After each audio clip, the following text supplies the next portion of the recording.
Hello, ఈరోజు KG చికెన్తో chicken ఆవకాయ ఎలా పట్టుకోవాలో చూద్దాం. నేను చాలా చోట్ల చికెన్ ఆవకాయ తిన్నప్పటికీ మా అమ్మ చేత్తో పట్టిన చికెన్ ఆవకాయకు వచ్చిన రుచి ఎక్కడా రాదు. పర్ఫెక్ట్ కొలతలతో, పర్ఫెక్ట్ టేస్ట్తో భలే ఉంటుంది. చికెన్ని బాగా కడుక్కొని పక్కన పెట్టుకోండి. చికెన్ ఆవకాయకి ముక్కలు మరీ చిన్నగా కాకుండా మరీ పెద్దగా కాకుండా ఇలా మీడియం సైజులో ఉంటే పర్ఫెక్ట్గా ఉంటుంది. ఇప్పుడు ఒక గిన్నె తీసుకొని ఈ గిన్నెలోకి ఈ చికెన్ అంతా వేసుకోండి. వీటికి కొద్దిగా మసాలాలు పట్టించి ఒక 5 నిమిషాలు పక్కన పెడతాం. 1 స్పూన్ పసుపు, 1 స్పూన్ కారం, 1 స్పూన్ ఉప్పు, 1 స్పూన్ అల్లం వెల్లుల్లి పేస్ట్, 1 స్పూన్ గరం మసాలా పొడి, 2 స్పూన్ల నూనెని వేసుకుని బాగా కలుపుకోండి. ఈ చికెన్ ఆవకాయలోకి కావాల్సిన గరం మసాలా పొడి రెసిపీ నేను ఆల్రెడీ వీడియోని చేశాను.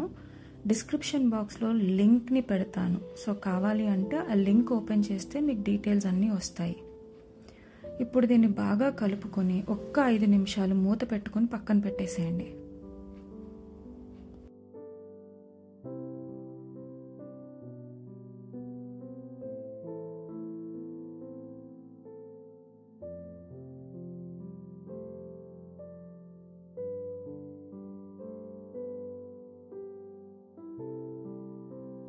ఇప్పుడు స్టవ్ మీద ఒక గిన్నెని పెట్టుకుని తడి లేకుండా చూసుకోండి.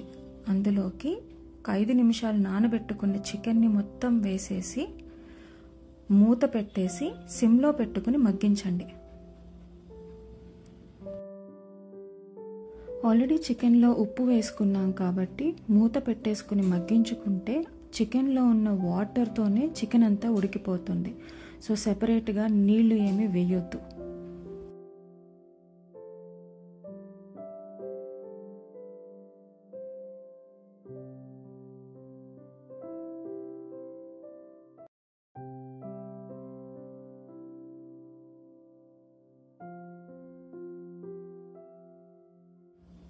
ఆ నీళ్ళన్నీ ఎగిరిపోయే వరకు మూత పెట్టి ఉడికించుకోండి. ఒక్కసారి నీళ్ళన్నీ ఎగిరిపోయాయి అంటే తీసి పక్కన పెట్టేసేయండి.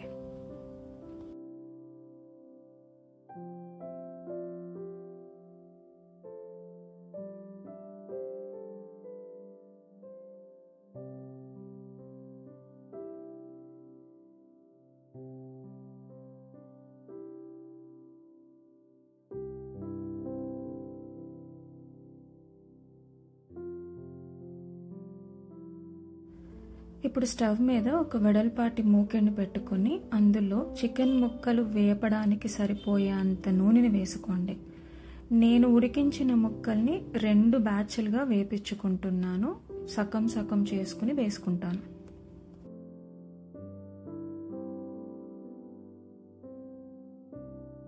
నూనె బాగా వేడెక్కిన తర్వాత ఉడికించుకున్న చికెన్ ముక్కల్ని అందులో వేసుకుని వేపించుకోండి.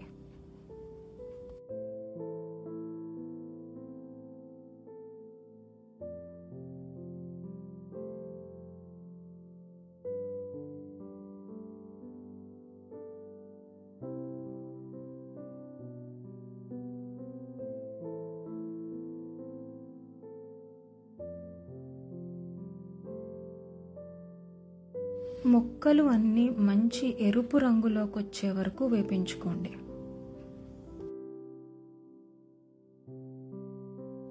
మధ్య మధ్యలో చూసుకుంటూ ఉండండి, ఎందుకంటే చికెన్ ఎక్కువ వేగిపోతే ముక్క చాలా గట్టిగా ఉంటుంది. తినేటప్పుడు అంత బాగుండదు.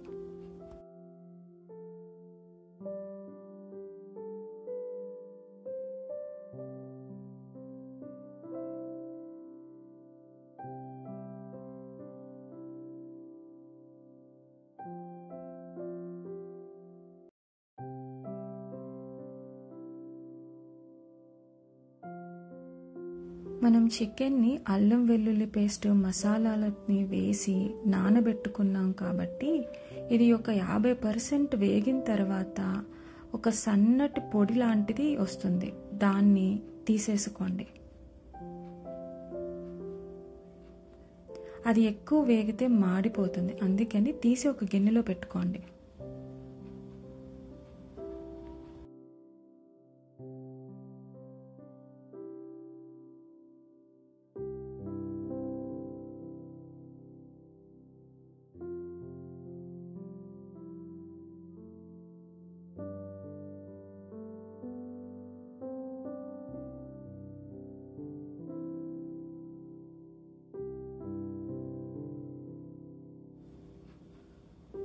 చికెన్ వేగిపోయింది. వీటిని తీసి ఒక గిన్నెలో పెట్టుకుంటున్నాను. అలాగే మిగతా సగం చికెన్ ముక్కల్ని కూడా వేసి వేపించుకుంటున్నాను.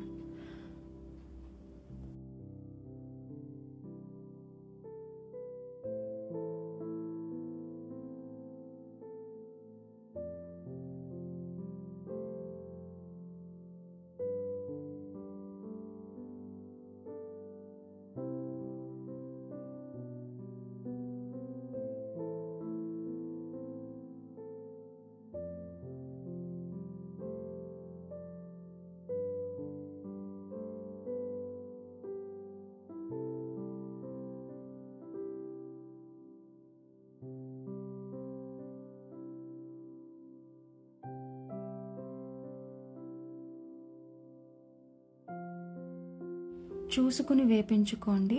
మరీ గట్టిగా కాకుండా అలా అని మరీ మెత్తగా కాకుండా ఇలా క్రిస్పీగా ఉంటుంది.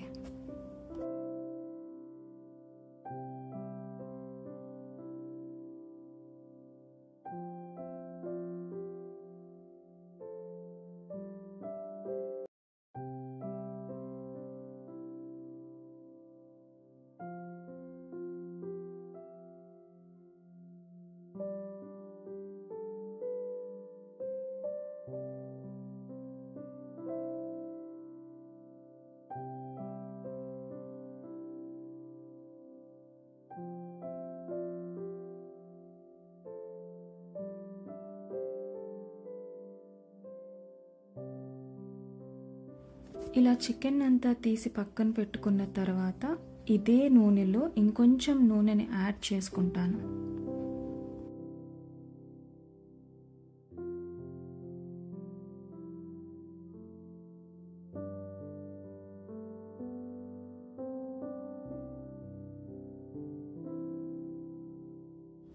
నూనె కాస్త వేడెక్కిన తర్వాత ఇందులోనే ఒక స్పూన్ జీలకర్రను వేసుకుంటున్నాను. అలాగే 6 నుంచి 7 వరకు ఎండుమిరపకాయలను కూడా వేసుకుని బాగా వేపించుకోవాలి.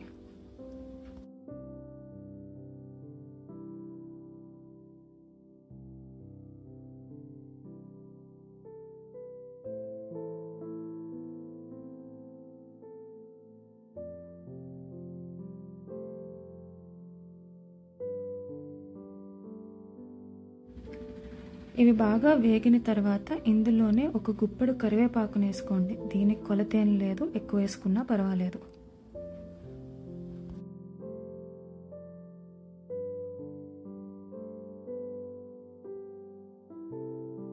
సిమ్లో పెట్టుకొని ఒక్క 2 నుంచి 3 నిమిషాల వరకు బాగా వేపించుకోండి.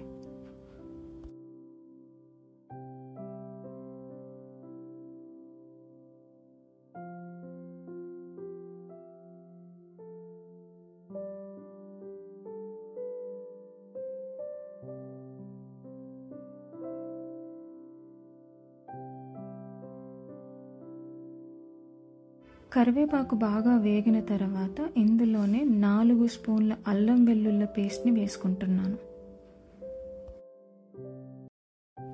ఇది ఒక 2 నుంచి 3 నిమిషాల వరకు పచ్చివాసన పోయే వరకు బాగా వేపించుకోవాలి.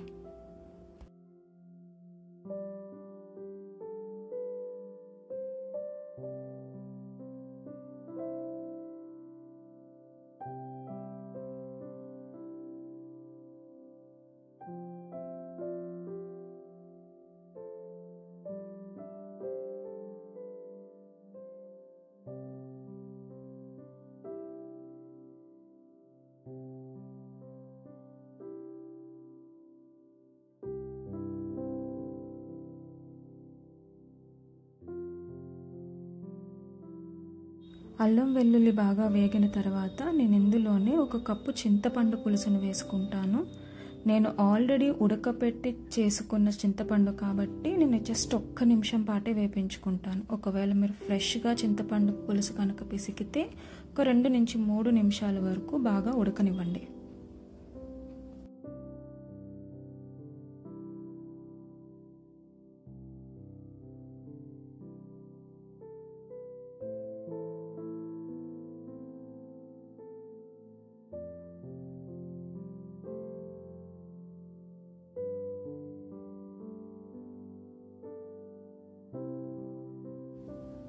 ఇది బాగా వేగిన తర్వాత మనం వేపించుకున్న చికెన్ ముక్కలన్నిటినీ ఇందులో వేసేసుకోండి.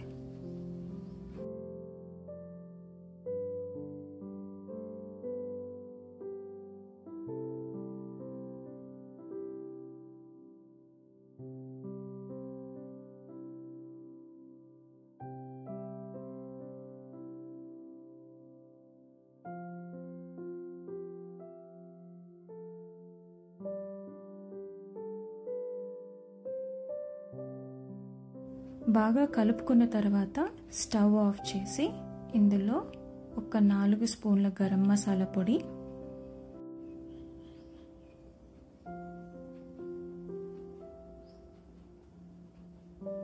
2 స్పూన్ల ధనియాల పొడి,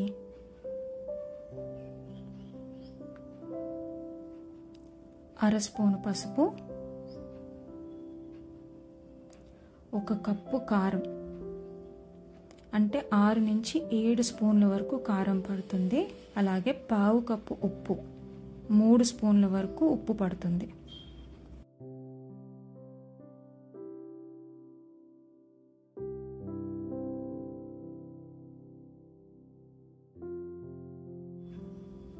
అన్నిటినీ బాగా కలుపుకోండి. ఒకవేళ ఉప్పు కానీ కారం కానీ సరిపోలేదు, లేదా కారం ఎక్కువ తినేవాళ్ళు ఉన్నారు అని అనుకుంటే ఇంకొంచెం కారం ఉప్పు యాడ్ చేసుకోవచ్చు, పర్వాలేదు. ఇదంతా బాగా కలిసిన తర్వాత అప్పుడు మళ్ళీ స్టవ్ ఆన్ చేసి 1-2 నిమిషాలు వేపించుకోండి.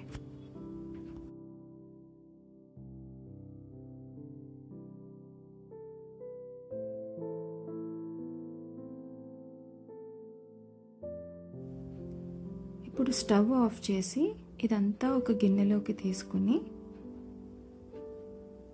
ఇందులో నేను ఒక 5 నిమ్మకాయల రసాన్ని వేసుకుంటున్నాను. ఒక 10 నుంచి 12 స్పూన్ల వరకు నిమ్మరసం పడుతుంది. బాగా కలుపుకుంటే చికెన్ ఆవకాయ రెడీ. పచ్చడి పట్టిన అదే రోజు కంటే మరుసటి రోజున రుచి మహా గొప్పగా ఉంటుంది. ఎందుకంటే నిమ్మరసం అంతా ముక్కల్లోకి చేరి కంచాలు అన్నం అలా ఈజీగా తినేస్తాం. మరి ఇంకా లేట్ ఎందుకు, కొంచెం లైక్ చేసి చాలా షేర్ చేసి ఒక్కసారి సబ్స్క్రైబ్ చేసుకోండి.